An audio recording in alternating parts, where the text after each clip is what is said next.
Hello YouTube. Today we're going to talk about gearing in drift cars. It's going to be kind of noob centric, like Idiot's Guide to Gearing. It's going to be pretty simple. We're going to talk about what gearing is, why it matters, how to change it, and all this stuff. We're going to talk about differentials, transmissions, engine power bands, street cars versus like full race cars, that kind of stuff.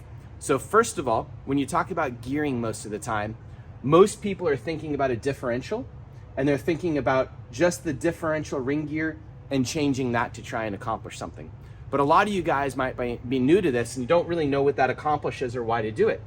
And people just willy-nilly, like a lot of new drifters, they'll just be like, oh, and like a S chassis, they'll be like, people say I need a 4.6 diff, and they'll just move to that, not knowing that that 4.6 diff is much weaker than the 4.1 or like a 3.5 because the teeth get smaller and smaller as they go around.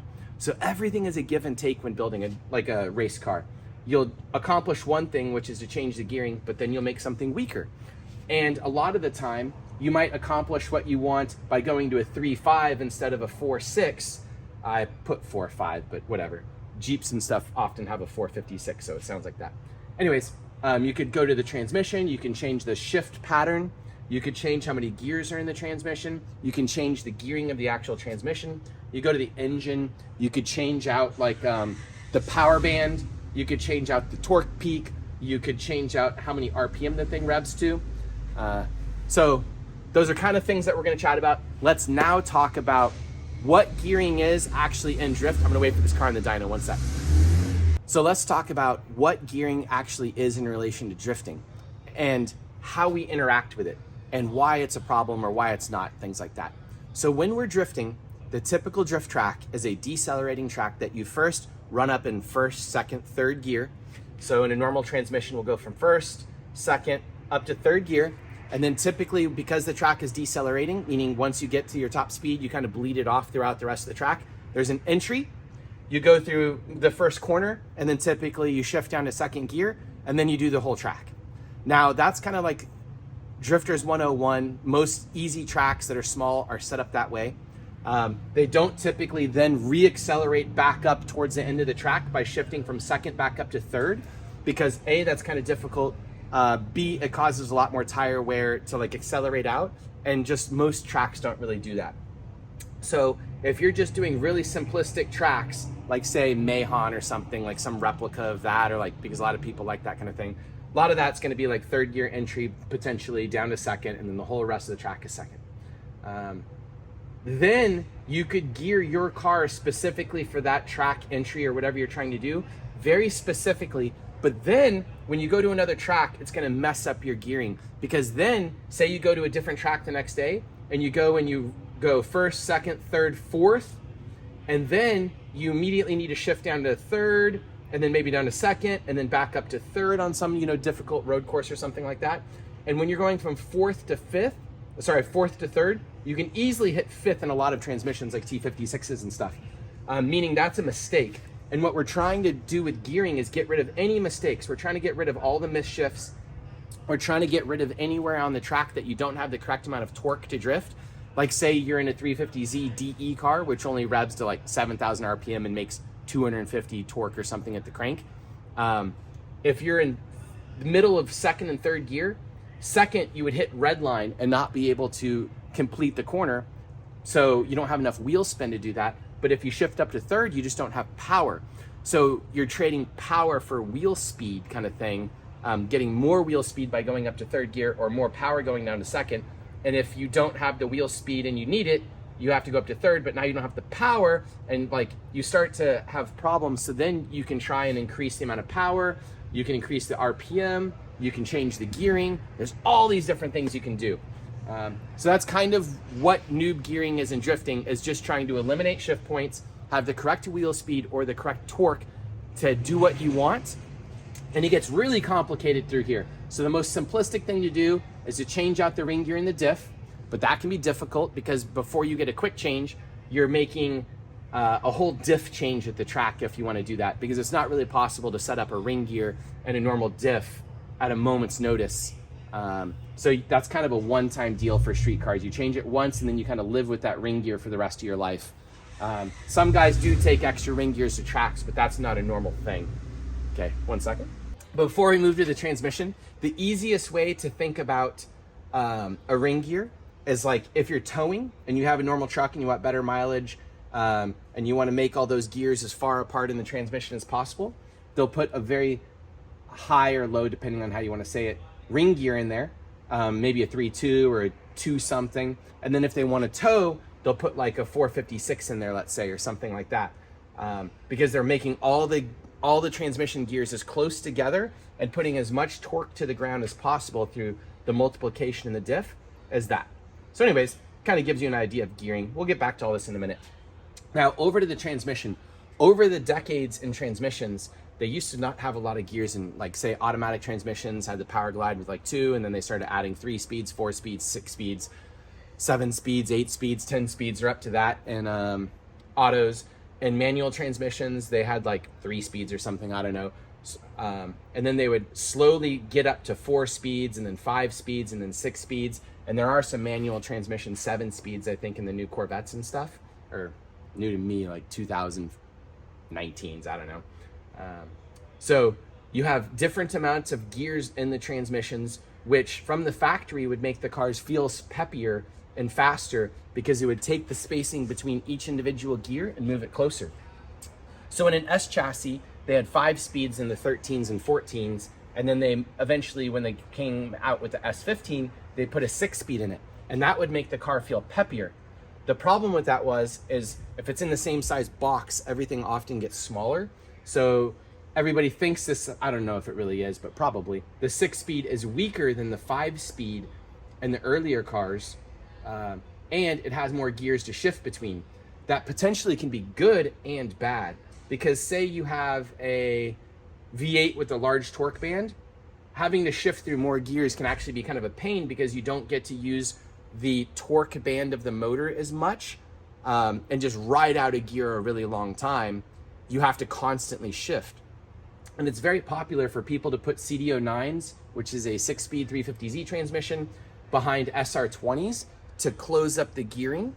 So it effectively affects your like final drive like this by giving you more gears to be in to shift your power band around. And now what was 3rd gear on a normal track becomes 4th gear, but you exacerbate the problems when you put more gears inside of a transmission, because now you potentially have to shift more and can make more mistakes. So with conventional thinking, you might make a better power band and have more to do with more gears, but in reality, you start as you add gears to a transmission. Because if you just think about it, if you eventually go to a 10-speed in a manual transmission, you'd be shifting so much, you would never be able to just sit in a gear and do something, and it's too confusing to like get from 3rd over to 7th or something and move around through all these gears. So oftentimes you can change your gearing by putting in a 6-speed. You could go the other direction and put in a 4-speed, which means you're not going to make mistakes in shift pattern. So this is a worse gearing situation, but better wheel speed situation.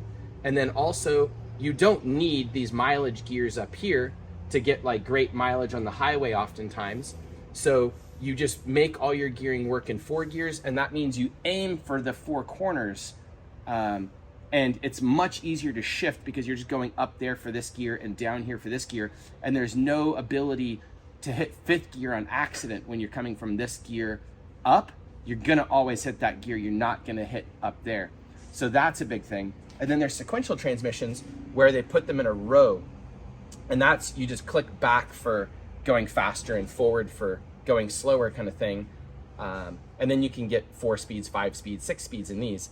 Those are cool. I don't have much experience in these. These are very expensive and not necessary. The 4 speeds are very popular in America because of NASCAR. Made a lot of transmissions that are very, not super cheap, but they're way cheaper than sequentials.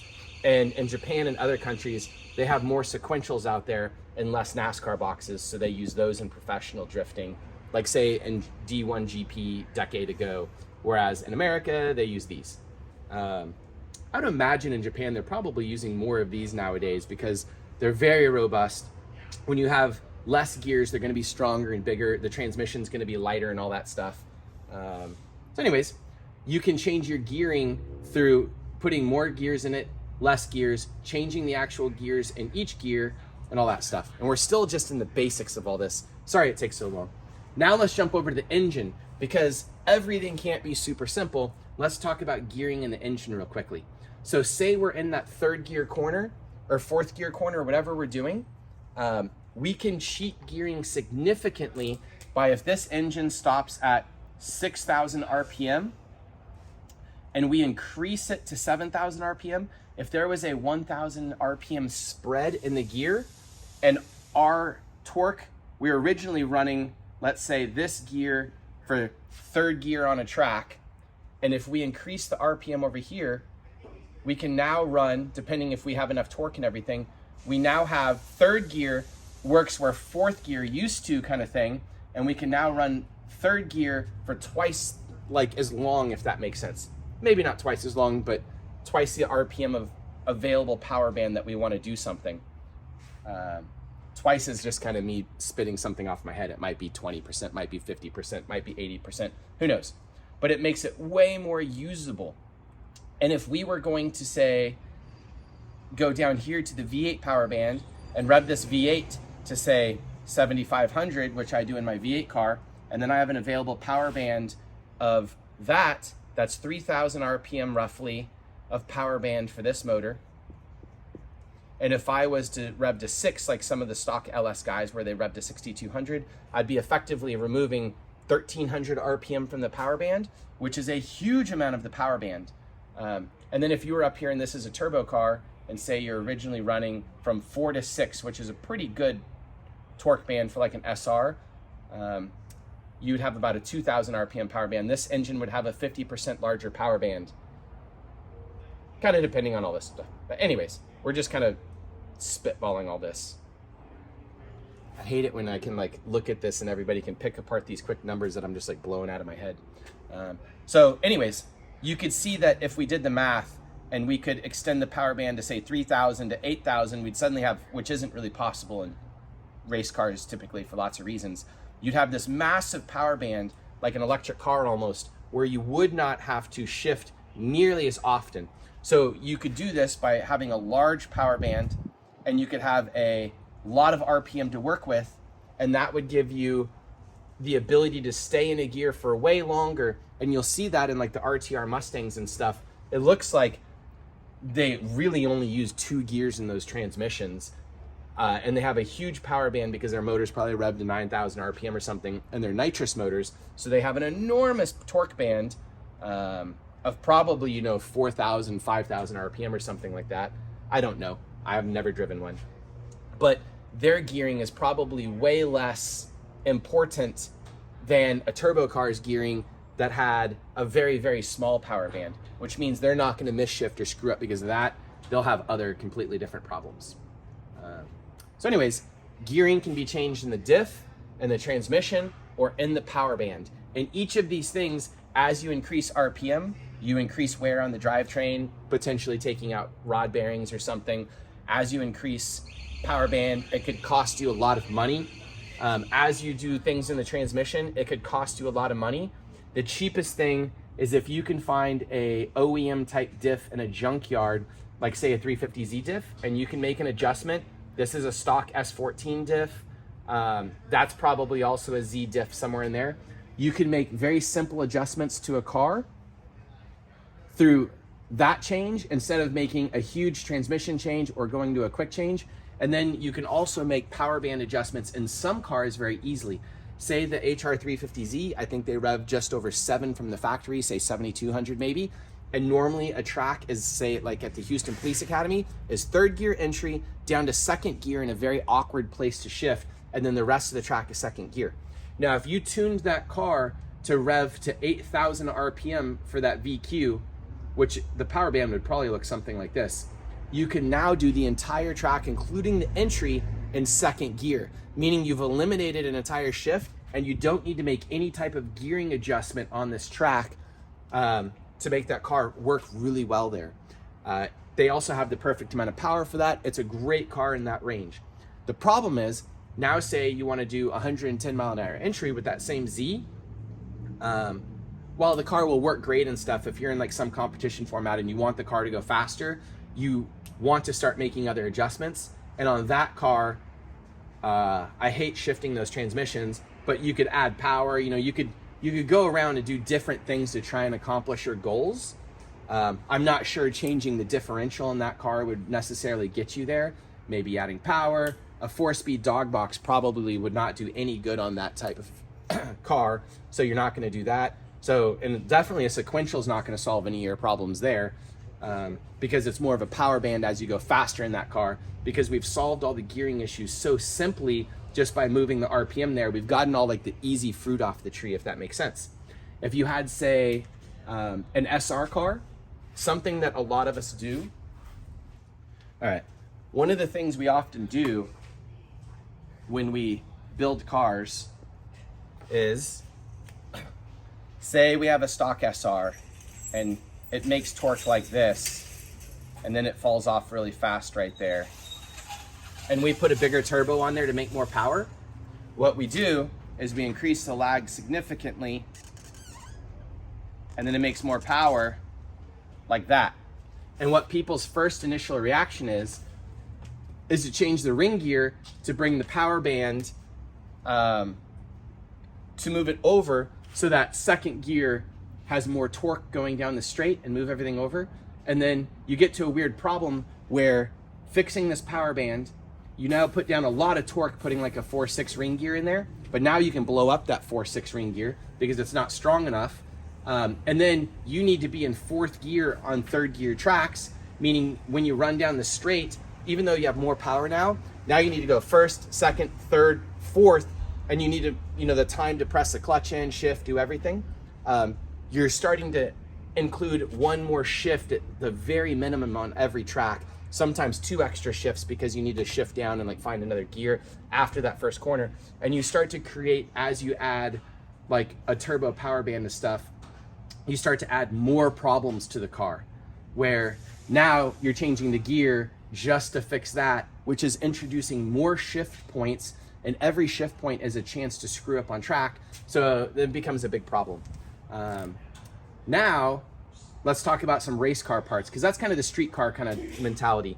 Now to talk about race car parts, the things that you can do to fix these things is, some people would say you could go to a quick change rear end.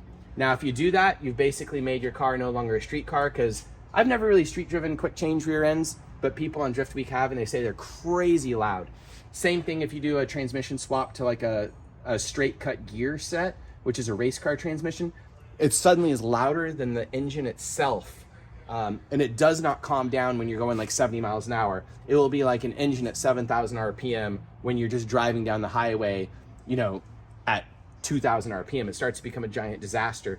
So you can't necessarily go full race car and then use the car at all on the street because the things get so loud. Then you also have the problem of, as you go through these ring gears, we made them weaker as we went up in numbers, which is kind of what we need as the car gets stronger in some places, which means you can change to a totally different type of differential, which is a quick change, but it costs a lot of money. You're probably gonna spend close to $10,000 for everything you need with axles and the quick change diff, extra gears, modifying the subframe, drive shaft and stuff. And that necessarily is not going to not break. If you have like, say, a JZX diff, they're very strong and they do not break very often. And going to something aftermarket and getting rid of all the Toyota parts creates more swap parts, which are much more likely to break. Same thing when you have a transmission swap and you have, say, an SR or something like that, and you put a CD09 behind it. The CD09 swap kits are typically pretty awful products, and they have a lot of problems. And then those transmissions don't typically last very long in there. When you get rid of the dual mass flywheel and a 350Z transmission setup, it gets really rattly and loud, and the whole transmission gets crazy loud. I hate those transmission swaps. And you can't really use a dog box on the street, so you kind of have to just be happy with what you have here. The transmission swap is not a great thing for a street car, I think. I think most of the time, changing brands on transmissions can be a big problem. Say if you put a T56 behind an SR or something weird like that, or behind a 1J, the spacing between each individual gear is suddenly very different because the LSs were built for low down torque, and the gear spread up here is really far so that you can cruise at 1600 RPM at 80 miles an hour kind of thing. And to get the gas mileage they wanted out of those V8s. Whereas on a 1JZ transmission, they're probably much closer. I've never really paid attention to that. And sequentials typically are such race car parts with so many extra pieces and stuff that they do not last very long. I have friends that run sequentials, and I don't know anyone that's gotten a sequential even through one season of drifting without rebuilding it, kind of thing. The NASCAR transmissions do last a lot longer, but you can't run them on the street. But they seem to be a lot more durable and don't need as much. You also don't shift them as much though. And then the easiest thing to do also is to change the power band on some cars. Depending on what you have, you can just add a little bit more RPM, which is easy. On JZs, you can typically bump the RPM up with no detriment to the engine, like they don't care. We regularly run our 1Js. I've been running mine at 8,000 RPM for almost a decade at Ebisu. I think 4 years ago, it had over 9,000 kilometers at only the track. So you can increase that, and that's much easier than changing the ring gear in that car. And then also in like a VQ car, an LS, it only takes, we rev mine to 7,500 on a stock oiling system with a bigger Moroso pan with springs and stuff and a larger cam. And that's increasing the RPM by, I think, 1,300 RPM, which increases the power band dramatically and fixes a lot of the gearing problems. They're gonna run the dyno, so I'm gonna take a break. All right, so in conclusion, I don't know if this is really the conclusion. First thing is to identify your car and what you want. If you want a street car that randomly drifts sometimes, or if you want a full-on race car. If you want a full-on race car, you're doing a differential swap most likely so that you can make the diff strong enough to survive whatever you need, which typically means you need to change to something else. I'll talk about that in a second. You're gonna typically in a full race car want a transmission swap to go to a complete race car transmission. And then you're probably going to use an engine swap or a big turbo or something in a car, which means that you're going to have to plan that out. So for full race car stuff, all bets are off. You go plan what you want. You pick the best diff, the best transmission, the best engine for what you want in your chassis. Identify that stuff, and realistically, it doesn't matter what the chassis is at that point because you just need something rear-wheel drive. If you want turbo noises or big NA noises, whatever you want, you just do it and you make a build list. This is more important for street cars that randomly go drifting, I think, because you need to identify what you have and the easiest way to get there. If you have a DE350Z, which is the 2003 to 2006 350Z, just sell it and get rid of it, in my opinion. The HRs are so much better, and drifting is expensive, and it's not that much more just to upgrade to an HR engine. They're so much better. It's ridiculous. Just get the HR car. That's the first thing to say. So that's the 2007 to 2008 350Zs. Don't touch the 2006s. Those are dumb motors. So you get up to that, and then you can decide what to do. And in a 350Z HR car, you would not do a transmission swap because that's crazy. And then you would simply increase the RPM of the engine a little bit. I would do it up to 8,000 RPM. You can put an exhaust and intake if you want on it. That's going to make a roughly 300 wheel. And then you just give up on all that. And if you wanted to change your diff, you could. But I would not change the diff. I would just leave it as is. If it's got a VSLD, you'd shim it. Otherwise, you can weld it or put a nice diff in. I do like nice diffs. I'd get a 1.5 or a 2-way. And I would do that, and then I would leave that alone. That is like the most simplistic thing you can do. If you got, like, say, a Corvette, there's no way to do a transmission swap or mess with any of that on there because the transmission's in the back of the car, and it's incredibly difficult to do any of that, and you would create a full race car by doing that. So all that's off the table. Realistically, you're not going to do a diff swap in a Corvette. I would just leave the ring gear alone.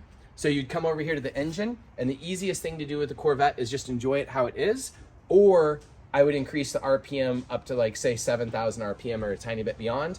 That's a rear sump pan, I believe, and wouldn't take anything crazy to get up there. Just springs basically in a bigger cam, and you're gonna make a bunch more power, and you're gonna rev higher, and that's gonna effectively make your gear last way longer in second and third gear, and it's gonna make almost every drift track a second and third gear in a Corvette. Say you have a BMW E46 or E36, gearing starts to become more of an issue in those cars. There's not a lot of power to be made or anything to be done on the engine. If it's a naturally aspirated, say 325, 328, 330i, or even like a S52, S50 engine, there's not a ton of power to be made You're not going to be changing cams. You can tune it and do an air filter and exhaust. But realistically, there's not much to be had here. So you just kind of give up and you choose the correct car in advance. If you want a certain amount of horsepower, like 200 wheel, you do not start with a 325i. You just go get a 330 or something like that. So you'll leave all that alone. You're realistically not going to do anything with the transmission, which means it's going to be a ZF box. You're not changing that. You're just going to deal with what you have. Those cars, there's more available ring gears, and you just go get the ring gear that will make your car work for the local tracks you have, and you will give up on the crazy fast tracks because it's not going to be crazy horsepower car or anything. You're just going to jam around, and you're going to increase the air pressure to get where you want to make the car feel like it has more air pressure. You'll just take this car, go to 60 PSI on the tires, and make it effectively work there. Oh, I should have said all that. Since what we're effectively trying to do is get the torque where we want and the wheel speed where we want on each of these cars, when we do have a failure in something like torque and we just can't make enough because it's a BMW inline 6 that's naturally aspirated, we don't want to go crazy.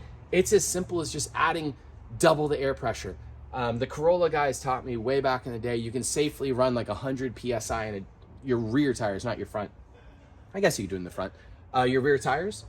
So just simply a race grip, adding more horsepower effectively to the car by taking away grip so that you can spin the things and then make the gearing work for the tracks you're at, and then just kind of give up.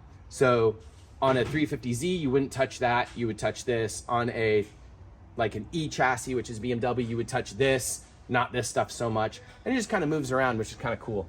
So identify your car, do all that. And one other thing I can say is build your car for your local tracks. If you have not built a car yet and you're deciding on all this stuff to do, go out to your local track, hang out with the drivers that are in the chassis that you want to drive, ride with them, tip them some money for their tires and stuff so you can take 20, 30 laps, give them a couple $100, buy them a set of tires.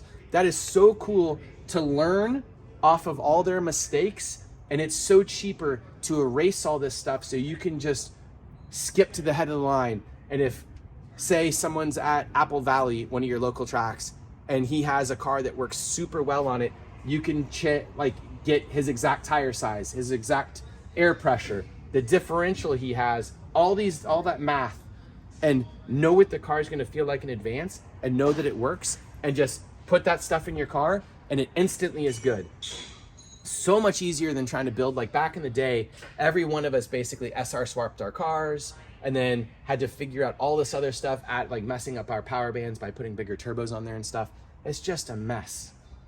So identify your car, go cheap by getting in other people's cars. One other story I'll tell real quickly. At Ebisu, there's North Course, it's a track, and there's guys that with modified JZs, like say this is your stock JZ power, up the hill at North Course, because of the way the gearing is on these cars, because of the power band with the turbo, people will put a bigger turbo on their cars, and they're actually slower up the hill because the turbo cars have more traction. They don't torque surge at a certain point and like spin the tires as they're going up the hill. Whatever it is, the lower power cars, a lot of the time with the stock power band and everything else, are faster up the hill until the last little tiny bit. And the bigger power cars with like aftermarket turbos and stuff are worse, especially because going up the hill, if they're behind the slower car, their power band and everything gets messed up. So oftentimes, even a car with the lower power and all these other things can be faster in a lot of situations because they're not sitting in this lag zone as they go up the hills and stuff, and falling out of boost, especially with the old crappy turbos that everybody has when they swap something aftermarket onto their car at Ebisu. They're not putting modern good turbos on their cars. They're putting like 20-year-old Tomai Arms turbos and stuff, which are pretty awful on the cars. Cool. I hope this kind of just sparks some conversation, gives you an idea of like what to do with gearing. Don't go down the rabbit hole and go to a quick change very fast. Identify what you're trying to do with the car. Make it happen. Thank you. Goodbye. And thank you to all the Lone Star Drift Series sponsors this year, including BC Racing Custom Coilovers, who have been with us for over a decade. WhatMonstersDo.com, that's their old logo on top, their new one just below it. NK Wheels, who's been with us forever. A newcomer, Grip Royal Steering Wheels, who provide the trophies for this year's winners of our series. Thank you so much. KBD Body Kits, making indestructible body parts. Bellino tires, probably what everyone buys the most of, which is the consumable part about drifting. Thank you, Bellino tires. Heatwave. Heatwave has been a huge help this year with Drift Week. Thank you so much, Heatwave, and their sunglasses. Vapetasia. Thank you so much to Vapetasia. Spec Clutches, Just Racing Engines, and also ECU Master. Thank you so much to ECU Master. Bye, everybody.